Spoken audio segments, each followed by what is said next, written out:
बदला और बदले की भावना, एक ऐसा मायाजाल जो बाहर से बेहद ही खूबसूरत दिखता है, लेकिन अंदर सिर्फ और सिर्फ अंधेरा होता है।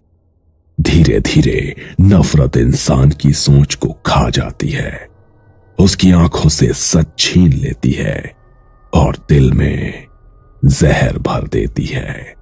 वो समझ ही नहीं पाता कि वो लड़ रहा है या खुद को खत्म कर रहा है, और जब उसे एहसास होता है तब तक बहुत देर हो चुकी होती है। कुसुम शर्मा अपने बेटे आरव के साथ शहर के एक पुराने लेकिन सजे सवरे घर में रहती थी। आरव कॉलेज जाता था, अपनी पढ़ाई और दोस्तों में व्यस्त रहता था। कुसुम ज्यादातर वक्त घर में ही रहती, लेकिन एक बात थी जो आरव ने सालों से नोटिस की थी।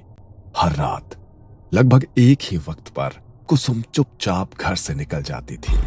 न कोई वजह, न कोई जवाब। आरव जानता था कि उसकी मां रात में घर पर नहीं होती, लेकिन उसने कभी सवाल नहीं किया, क्योंकि मां की आंखों में वो अजीब सी चमक देख चुका था, जिसके बारे में सवाल पूछना आसान नहीं होता। एक दोपहर आरव अपनी दोस्त नेहा को घर लेकर आया। मां, ये नेहा है, कॉलेज की दोस्त, नोट्स लेने आई है। कुसुम ने पहली बार नेहा को देखा। साधारण सी लड़की, साफ आंखें, भोली मुस्कान। कुसुम मुस्कुराई। आओ बेटा, बैठो। चाय लोगी या कुछ मीठा? नेहा सोफे पर बैठ गई।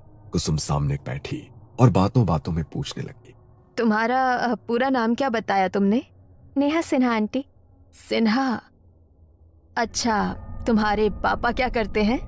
पापा विवेक सिन्हा प्राइवेट कंपनी में है। कुसुम की उंगलियों ने कुर्सी को कसकर पकड़ा। आवाज भी नॉर्मल थी, लेकिन अंदर कुछ हिल चुका था। अच्छा, और मूल रूप से कहाँ के हो तुम लोग? गांव से ही है आंटी, वही चंद्रपुर। वही गांव। कुसुम का भी वही था। अब शक गहरा हो चुका था। और तुम्हारी मम्मी? रिया सिन्हा, वो भी पापा के साथ उसी कंपनी में काम करती हैं। एक पल के लिए कुसुम ने आंखें बंद की, सांस गहरी ली और फिर बिना कुछ कहे उठकर किचन की तरफ चली गई। किचन में जाते ही उसके चेहरे पर एक कातिल मुस्कान आ गई। थोड़ी देर बाद वो प्लेट में मिठाई लेकर लौटी। घर की बनाई मिठाई है बेटा, खा कर देखो। नेहा ने मिठाई खाई और मुस्कुराई। उसे क्या पता था, यह सिर्फ मिठाई नहीं थी। कुछ देर बाद आरव नोट्स लेकर आया और नेहा के पास बैठ गया। आरव बेटा, दोस्त बहुत प्यारी है तुम्हारी। आरव ने शर्मा कर नीचे देखा। तुम दोनों बस दोस्त हो या कुछ है तुम दोनों में? नेहा और आरव दोनों शर्मा गए। नेहा नोट्स लेकर उठी। थैंक यू आंटी, फिर मिलेंगे। नेहा दरवाजे की तरफ बढ़ी थी। जरूर आना बेटा, अब तो ये घर तुम्हारा अपना ही है। नेहा मुस्कुरा कर चली गई। आरव, कहीं तुम्हारा और नेहा का कुछ चक्कर तो नहीं? माँ, ऐसा कुछ नहीं है, वो बस मेरी एक अच्छी दोस्त है। मुझे तो वो बहुत पसंद आई।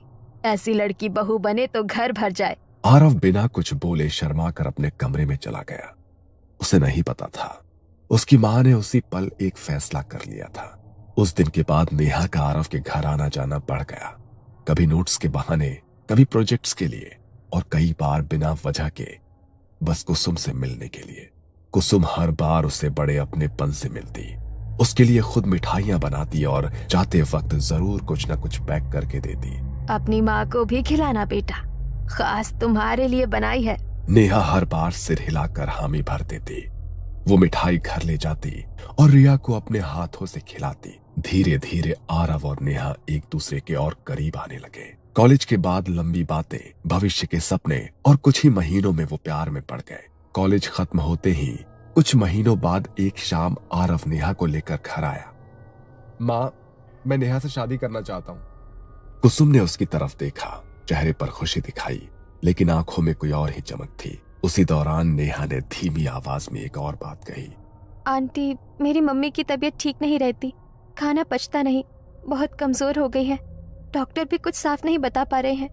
यह सुनते ही कुसुम के मन में अजीब सी खुशी दौड़ गई।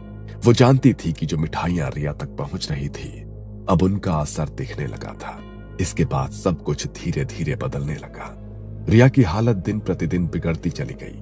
नेहा का ज्यादातर वक्त अब अस्पताल और घर के बीच बीतने लगा। आरव से मिलना कम होने लगा। फोन पर भी बातें छोटी और थकी सी होने लगी, और हर बार जब आरव बेचैन होकर ये बातें कुसुम को बताता, माँ, नेहा की मम्मी बहुत बीमार है। कुसुम के हाव भाव बदल जाते, उसकी आंखों में अजीब संतोष छलकता। एक रात कुसुम फिर घर से निकली। इस बार आरव ने उसके कमरे की तलाशी ली। उसे उसके कमरे में कुछ अजीब चीजें मिली। एक पानी का गिलास जिस पर लिखा था नेहा, एक पैकेट में कुछ बाल, एक रुमाल जिस पर लिखा था रिया। सुबह जब कुसुम घर लौटी, माँ, ये सब क्या है? तुम रोज कहाँ जाती हो? कुसुम कुछ पल चुप रही, फिर हंसने लगी। मैं जब भी तुम्हें नेहा की मम्मी के बारे में बताता हूँ, तुम्हें कोई फर्क ही नहीं पड़ता। तुम्हें नेहा पसंद नहीं है क्या? और ये सब चीजें तुमने कमरे में क्यों रखी है? कुसुम मुस्कुराई। ये सब अचानक नहीं हुआ था। जो कुछ कुसुम कर रही थी, इसकी जड़ें 20 साल पीछे दबी हुई थी। कुसुम शर्मा और विवेक सिन्हा एक ही गांव में पले बढ़े, बचपन से साथ खेले, और कब दोस्ती प्यार में बदल गई उन्हें खुद पता नहीं चला। शाम के वक्त मंदिर के पीछे बैठकर बातें करना, मेलों में साथ घूमना और सपनों में एक ही भविष्य देखना। हम दोनों की शादी यही गांव में होगी। सबसे पहले पंडित जी को बुलाएंगे।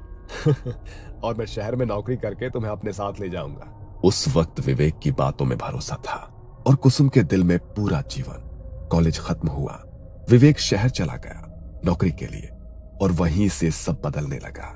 पहले रोज फोन आता था, फिर हफ्तों में, फिर महीनों में। विवेक, सब ठीक है ना? तुम बदल रहे हो। कुसुम, तुम्हें हर चीज में प्रॉब्लम दिखती है। ग्रो अप यार। और कुछ दिन बाद फोन आना बंद हो गया। विवेक और कुसुम की बातें लगभग बंद हो गई। 1 साल बाद विवेक अचानक गांव लौटा। कुसुम का दिल जोर से धड़क उठा। उसे लगा शायद सब ठीक हो जाएगा। उस शाम वो उससे मिलने गई। विवेक, अब तो सबसे बात कर लेते हैं, हमारी शादी के बारे में। विवेक ने नजरें फेर ली। कुसुम, वो बचपना था, अब जिंदगी आगे बढ़ चुकी है। मतलब? मैं रिया से प्यार करता हूँ और वो मेरे ऑफिस में काम करती है, अच्छे घर से है, हम लोग शादी करने वाले हैं। इतना कहकर वो उठ गया, पीछे मुड़कर भी नहीं देखा। और उस दिन के बाद वो फिर कभी कुसुम से नहीं मिला। कुछ साल बाद कुसुम के माता पिता ने उसकी शादी विजय मल्होत्रा से कर दी। विजय अच्छा इंसान था, शहर में कपड़ों की फैक्ट्री थी। कुसुम शहर आ गई, नया घर, नया जीवन। लेकिन अतीत दिल से कभी नहीं गया। जब आरव सिर्फ 2 साल का था, फैक्ट्री में आग लग गई। विजय उस आग से जिंदा नहीं लौट पाया। एक ही पल में कुसुम विधवा हो गई। वो रोई नहीं, वक्त ने उसे रोने का मौका ही नहीं दिया। बचपन से आज तक उसने आरव को अकेले बहुत कष्टों से पाला। और फिर कुछ महीने पहले एक दुकान में कुसुम की नजर अचानक विवेक पर पड़ी। वो अकेला नहीं था, उसके साथ उसकी पत्नी रिया थी। विवेक ने भी कुसुम को देखा, ना कोई शर्म, ना कोई पछतावा, ना कोई पुरानी पहचान का अपनापन। उस पल कुसुम का दिल टूटा नहीं, सुलग उठा। उसे सबसे ज्यादा ये बात चुभी कि विवेक ने एक बार भी नहीं पूछा कि कैसे हो, जिंदगी में क्या हुआ। उस दिन कुसुम ने फैसला कर लिया, उसकी हर खुशी मैं छीन लूंगी विवेक, जैसे उसने मेरी छीनी थी। बचपन में उसने गांव की बूढ़ी औरतों से कई कहानियां सुनी थी काले जादू के बारे में। किसी ने धागा बांधा, किसी ने कुछ खिलाया, और किसी की पूरी दुनिया उजड़ गई। तब उसने हंसकर टाल दिया था, लेकिन अब उसे वही रास्ता सही लग रहा था। वो छुप छुप कर काले जादू का प्रशिक्षण लेने लगी। हर रात घर से निकलती और अंधेरे में अपने अंदर के अंधेरे को और गहरा करती। और जब उसे पता चला कि नेहा विवेक की बेटी है, तो उसे लगा भगवान ने खुद उसे बदले का रास्ता दिखा दिया है।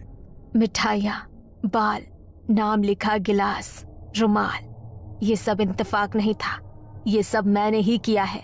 इतना ही नहीं, मैंने ही नेहा को तुमसे प्यार करने पर मजबूर किया है। मेरी दी मिठाई खाकर ही वो तुम्हारे प्यार में पड़ी है। और जब तुमने उससे शादी की जिद पकड़ी, मैंने जानबूझकर रिया को बीमार कर दिया ताकि नेहा अपनी बीमार माँ को छोड़कर तुमसे मिल ही ना पाए। शादी की बातें, भविष्य के सपने, सब कुछ महीनों के लिए टल जाए। मैं चाहती हूँ पहले रिया टूटे, फिर नेहा, और आखिर में विवेक। रिया बीमार पड़ चुकी है, दवाइयाँ बेअसर हो रही हैं, और अब पीछे हटने का कोई रास्ता नहीं है। रिया अब ज्यादा दिन की मेहमान नहीं है। आरव रात भर सो नहीं पाया था। अगली सुबह आरव का फोन बजा। आरव, मेरी मम्मी नहीं रही। आरव के हाथ से फोन छूटते छूटते बचा। उसकी आंखों के सामने अंधेरा छा गया। वो दौड़ता हुआ कुसुम के पास गया। माँ, रिया आंटी मर गई।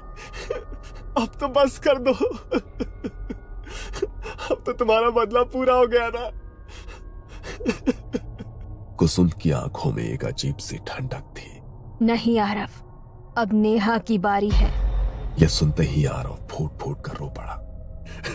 माँ, मैं हाथ जोड़ता हूँ, नेहा को बख्श दो माँ, नेहा को बख्श दो।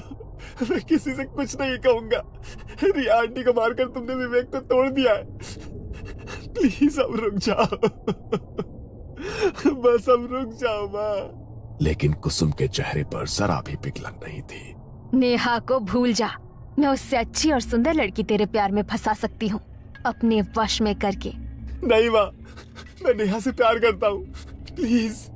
उसने जोर से दरवाजा बंद किया और आरव को कमरे में कैद कर दिया। कई हफ्तों तक आरव कॉलेज नहीं गया।